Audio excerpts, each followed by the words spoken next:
You better glue it. Okay, so first off, I get to unbury the deep freeze, and it's dusted. Let's see what else in here. Oh boy. Now these baskets are probably the best thing we've ever gotten for sorting our deep freeze.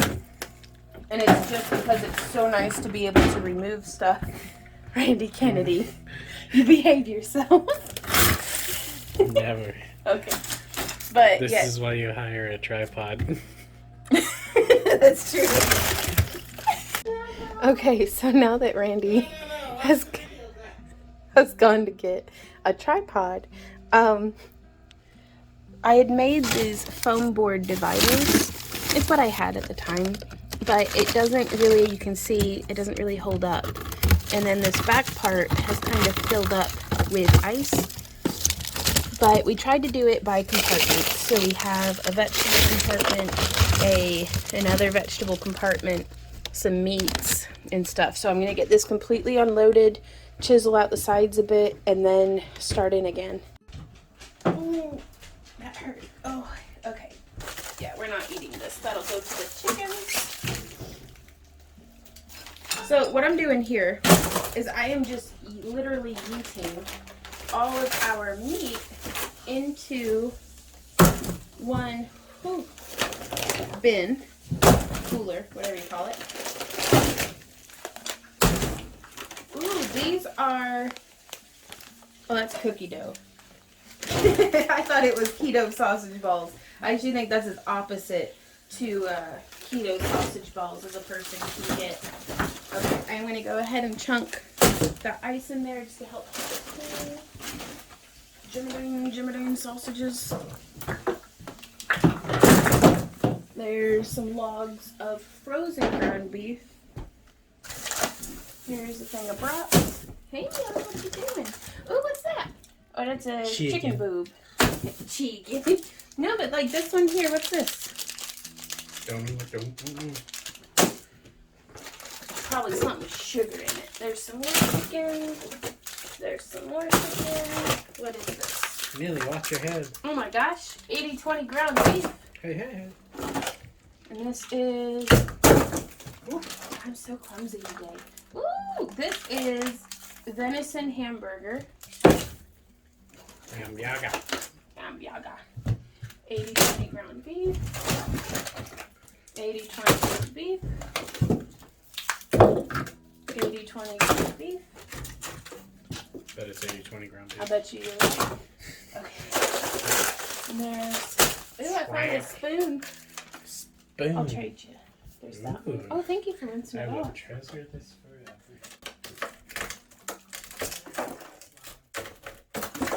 Do it, babe? Forever didn't last long. Did it not?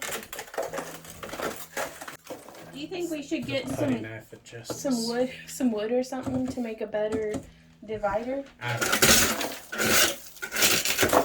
Are those chicken tenders? Yeah. Woo, we got chicken tenders. Here you go. Cut down.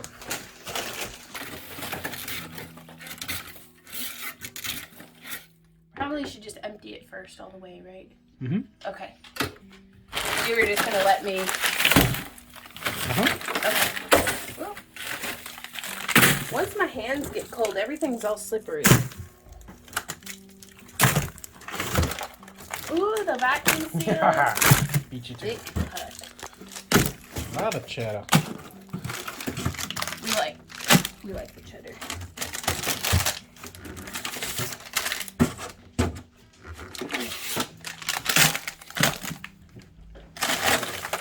Yeah, I'm not eating those. I'm making a for the chickens basket.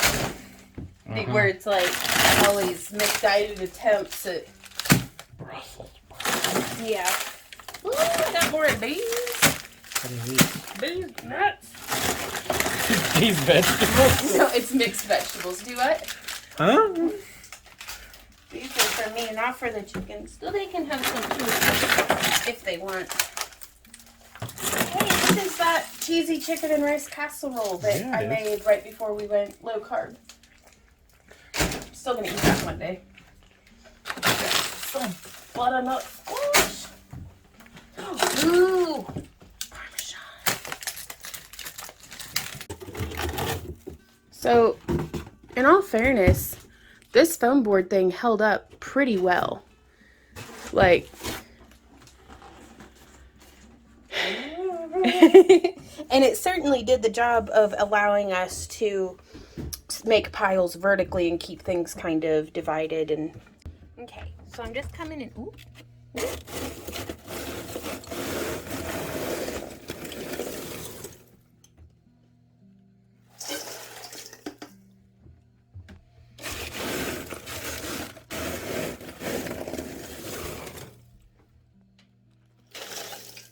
You know, I've never defrosted a deep freeze before. Is this how you do it? Not typically, no. Really? How do you do it? You take everything out, unplug it, and let it do it itself. Really? Yeah. Huh. Okay, so we've gotten it cleaned out, and my beloved Randy, who I'm not going to smother in his sleep, is gonna thank you, baby. Gonna hand me this. Then I go like that. Ooh, yeah, that's a much more usable gap. We can hide whole pound bricks of cheese in there. Says the Randy. Okay. Cheese? Yeah, let's start with the cheese. Neat. You know I'm so cheesy. You are, baby. Okay. Do you want to do the cheese along the back? I'm not gonna lie, we'll have a hard time fishing it out. What should we store there? I don't know, we used to store pizza. Yeah, but they fit so perfect in the other one. I'm just going to do it like this, and we just won't put anything small in those front ones. Okay. So let's go ahead and put this one in the fridge to use up. Because I'd like to, if you can help Future Ron to remember, I don't want to put anything in here that's not vacuum sealed. Sounds good. Now, the cheese in their original wrappers is vacuum sealed enough. I'm going to have this one be the cheese. Or do you think we should have one that's... Yeah, we should do this one for the cheese. But that one was for the salmon. We don't have any salmon right now. Okay, so please pardon the poor lighting. We don't have light back here. Ooh, Lumos. Oh, and it's all bandy. Okay, yeah, it's just going to be dark, you guys. I'm sorry. Well, not too bad. The camera's doing a good job of picking up. So here you can see we've had ourselves a trip to Sam's Club. Fortunately, our most recent shop update and craft along-a-thon went really well. Thank you to everybody. Well, even though this isn't on my main channel, it's still, or on the craft channel rather. But we have, these are cordon bleus. These are skin off salmon fillets because that's how Randy prefers it. We've got some of our frozen vegetables here in this basket. Over here we have the surplus. Like we only got 5 pounds of salmon, but we also got 20 cordon bleus. So, well, hey little dog. Bye little dog. Okay, so down in here, if you can pretend like you remember with me what this looked like, here we have our pork products. We have some pork and beef mixed sausage balls just right there on the top. Hey, let me see if I can go like this. Well, looky there. Okay, so I'm still figuring out how to do this. But we have some smoked pulled pork that is vacuum sealed, as well as some pork chops down in the bottom. Now, typically I try to not use just freezer bags. I try to vac seal everything, as you can see a little lower in.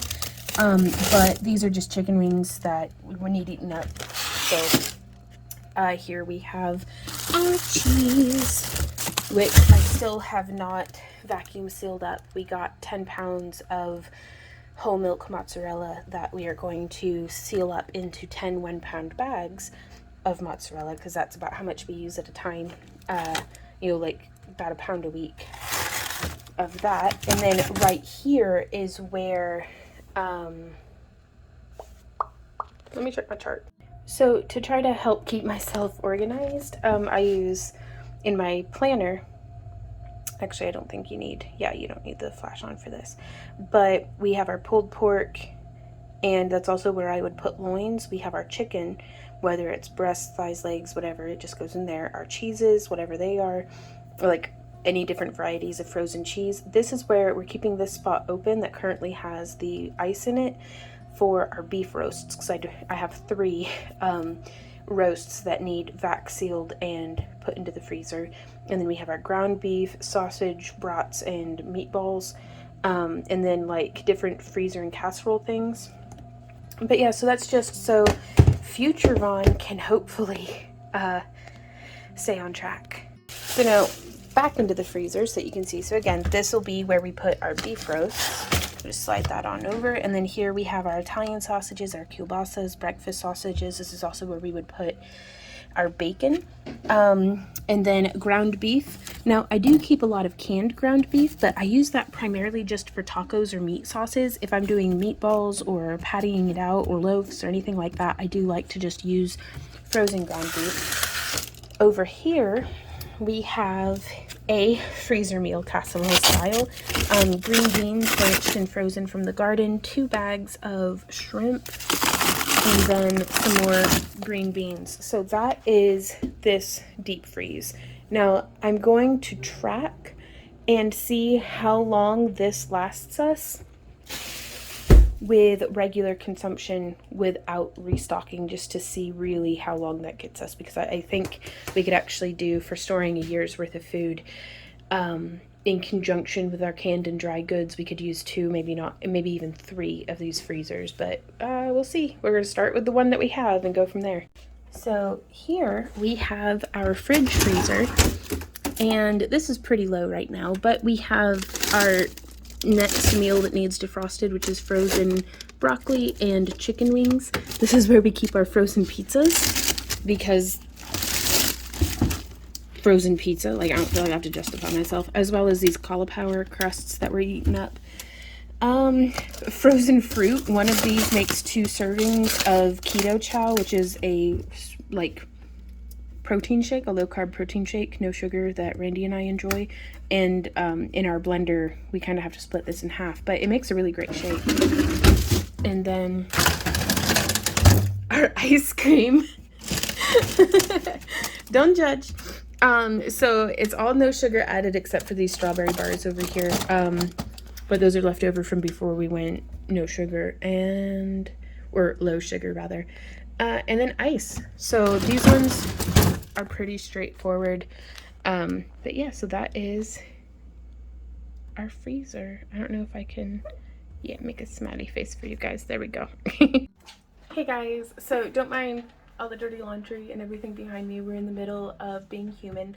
And thank you guys so much for joining me for this video. Hey to everybody in the premiere. I hope you guys had fun. I'm pretty sure I did. I love hanging out with y'all in the premiere. So I had a lot of fun making this video, mostly because I don't feel like I know what I'm doing, but I'm just going at it anyways. And I think that that's the best thing a person can do whenever you're getting into prepping or homesteading or hobby farming or whatever you want to call it. Just stocking up your freezer. Sometimes it's like, I don't know if this is normal. I don't know if this is like industry best practices or, it's, I don't know. Like we never had a deep freeze as a kid. Like, so actually, let me grab a picture. I'm going to show you. So this is actually the kitchen that I learned to cook in. We had a little single burner butane stove, and you can actually see the freezer part of our fridge was duct taped shut because it wouldn't stay shut. So every time we would put new ice in it to help keep the freezer or to keep the fridge cold, we just had to put fresh duct tape on that, keep it shut. But yeah, so we didn't have a deep freeze. We ate mostly, it was either shelf stable, canned, or that was it. So like we had very little usable fridge space for like, a half gallon of milk for the 3 of us, or like some butter or something. So that's my background. And so over the past, Randy and I have been together for 17 years now. We have been developing, I've learned a lot through him from how his grandma kept all of their produce and stuff, and just kind of like, through their, family practices and stuff, kind of what they did. So I would like to extend the invitation to y'all. What do you keep in your freezer? Like, how do you do it? Like, just tell me everything down in the comments, or if you make a video, let me know, and that way I can go and I can watch it and take notes, because I feel like what I'm doing is greatly improved on what I have been doing. But I feel like there's still a whole lot of room for improvement, for efficiency, for just wisdom, for some stuff that, like, sometimes you don't even know what you don't know until somebody tells you. And so I'm hoping to hear a lot of really good ideas down in the comments. So thank you in advance for that. If you guys enjoy our content and would like to support the creation of more of it, as well as get in on some like custom emojis and behind the scenes stuff, and honestly, it's really just helping the channel out. We have a channel membership, so buttons down below. Like, I think you have to, I think they have it to where on mobile. I don't know, I just work here. But if you don't see it, try clicking the subscribe button and then it might show up. But if you want to subscribe, go ahead and do that too, I suppose. But I'm really excited. The vlog channel has really grown a lot in the past month or two, which was like surprising because it's not exactly a new channel. But hey to everybody who's new to the channel, let me know that you're here, again, down in the comments. And yeah, I think that's it, you guys. So until next time, keep on keeping on. Mwah! Bye.